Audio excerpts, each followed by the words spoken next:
Nancy Pelosi wants to focus the impeachment inquiry on the allegation that Trump tried to get Ukraine to dig up dirt on his political rival, something Democrats have called a shakedown.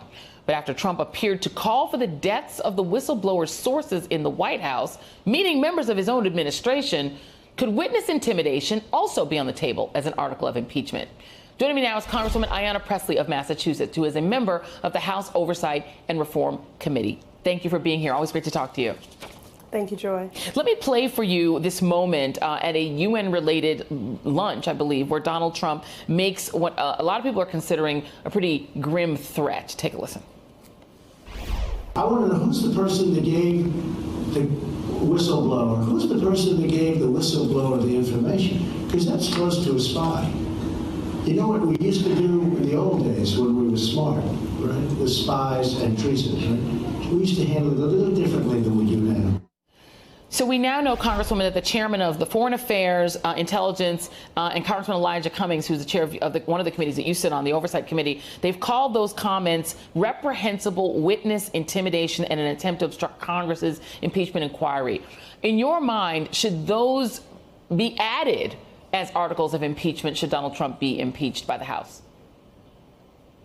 It's just another demonstration of the flagrant power of abuse, the fact that the occupant of this White House considers himself to be above the law. As to where this will take us, we are early in this full impeachment inquiry process. I serve on 2 out of the 6 committees that are a part of this full impeachment inquiry of investigations, and we'll see where it takes us. I've been supportive of an impeachment inquiry since April, both because I believe this administration lost moral authority a long time ago, but also because of the Mueller report. And although that report did not ultimately get us to impeachment, it did result in the indictment and sentencing of many around Donald Trump. So I think it's evidence both of the pervasive corruption throughout this administration, not only led by Donald Trump, but perpetuated by all those in close proximity to him, including Rudy Giuliani and Attorney General Barr. And we now know that, and I think the polls are not the most important thing, but we know that there is greater movement among the public towards support for the idea of an impeachment inquiry, which I'm assuming emboldens House Democrats more. But do you think that it's enough to limit any impeachment inquiry to this particular incident involving Ukraine? As you said, you sit on 2 committees that are investigating other things. There's a lot that Donald Trump has done that people believe to be impeachable. Do you think it should be broad, or do you think it should be narrow? Again, we're early in this inquiry. I do believe that this was an inflection point, a tipping point for many. We now have 220 plus Democrats. They're supportive of a full impeachment inquiry. And that is bigger than, 6 investigative committees, bigger than our caucus.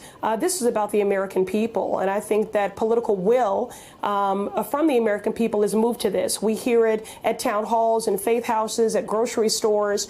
And so there are many breadcrumbs here. I mean, when you look at just what comes out of his mouth directly and what is said in the light of day, it gives us great pause about what is happening under the cloak of night. And again, there was much that I believe obstruction of justice was proved in the Mueller report, foreign interference in our elections. And so what we see now is consistent. I mean, as early as 1973, Donald Trump was taken into task and account by the Department of Justice for denying rental units to African Americans. When it comes to this administration, when it comes to Donald Trump and his policies, the cruelty is the point. And when it comes to this administration, the corruption is the point. Under the Financial Services Committee, we are currently reviewing documents obtained regarding his financial dealings, specifically with Deutsche Bank. Here's someone, again, when it comes to a pattern of behavior, who has filed for bankruptcy repeatedly. Remember Trump University? I mean, but Deutsche Bank would continue to lend to him. And so we're reviewing those documents. That's an ongoing investigation.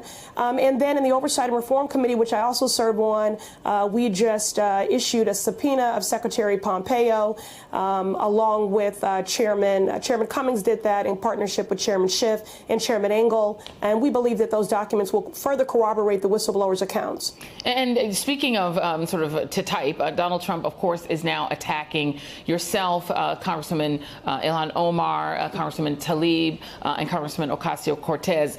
For some reason, he decided to single the four of you out again to attack in defense of himself on this. And unfortunately, I have to ask for your response to that. Well, he is nothing if not consistent. Again, in the profound words of Dr. Maya Angelou, when people show you who they are, believe them. And, you know, I'm not distracted. I mean, he offers this rhetoric to distract from, he offers hateful rhetoric to distract from his hurtful policies. And the American people are hurting. And so we're going to continue to lead and to legislate on those issues of care and concern to the American people. Let me give anyone that has those doubts the assurance that we can walk and chew gum. And we're going to lead and legislate and continue to conduct oversight and to investigate until we get the truth and the accountability the American people deserve. And I have to ask you as well, because you have also filed an impeachment resolution against the Attorney General, William Barr, who is named by name in this whistleblower's account. I'm sorry, against Brett Kavanaugh. Sorry about that. Against Brett Kavanaugh, the Supreme Court Justice. I know it's hard to keep up, Joy. There's hard to keep so many up. options. It's pervasive. It's pervasive. It's hard to keep up. But yes, I did file an impeachment inquiry resolution. You know, I think that recent accounts support that it's this process of confirmation led by this GOP-led Senate and a partisan FBI was rushed and fundamentally flawed. These allegations deserve to be heard and to have due process. And this is why I filed a resolution. You know, I came here in pursuit of justice for the survivor, the worker, the immigrant, for the people of the Massachusetts 7th, and for the American people. And so, as our chairman says, it's our job to be in an effective and efficient pursuit of the truth and justice, and that's what I'm going to continue to do. Do you think that that resolution will get to the floor?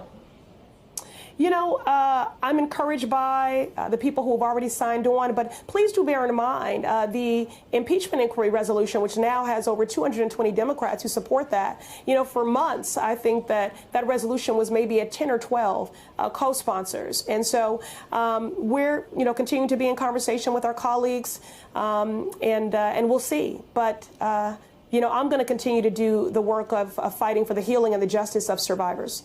I still believe Anita Hill, and I still believe Dr. Christine Ford, and I believe Deborah Ramirez. Congresswoman Ayanna Pressley, always great to talk to you. Thank you very much. Please keep us posted on all that you're doing. Thank you. Thank you, Joy. Thank you. And up next, the Republicans scramble to defend Donald Trump. More AM Joy next.